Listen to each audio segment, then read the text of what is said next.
Untuk menghargai perjuangan para atlet yang mengukir prestasi di berbagai event, pemerintah Kabupaten Bogor berikan penghargaan atau KDD kepada 270 atlet berprestasi.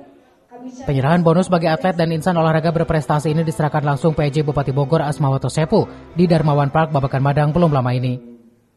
PJ Bupati Bogor Asmawato Sepu dalam sambutannya menyampaikan bonus ini diberikan kepada 270 atlet, pelatih, dan ofisial yang sukses meraih 300 lebih medali pada event olahraga baik tingkat daerah, nasional, hingga internasional. Pada kesempatan ini, Asmawa juga mengajak seluruh insan olahraga dan stakeholder yang ada di kabupaten untuk bersinergi membangun olahraga untuk bisa lebih baik lagi. Menurutnya, cetak biru ini sangat penting mengingat Kabupaten Bogor memiliki 5 juta jiwa penduduk, sehingga tidak sulit mencari bibit atlet berprestasi. Asmawa menegaskan bahwa ini adalah bentuk komitmen pemerintah Kabupaten Bogor bagi atlet berprestasi. Asmawa pun berharap ke depan bisa muncul atlet-atlet berbakat dan handal yang bisa mengharumkan nama Kabupaten Bogor, baik di tingkat daerah, nasional, hingga mancanegara.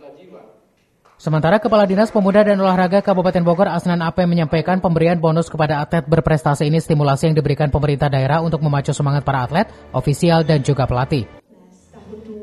Dari Kabupaten Bogor, Cevi Suryadi melaporkan.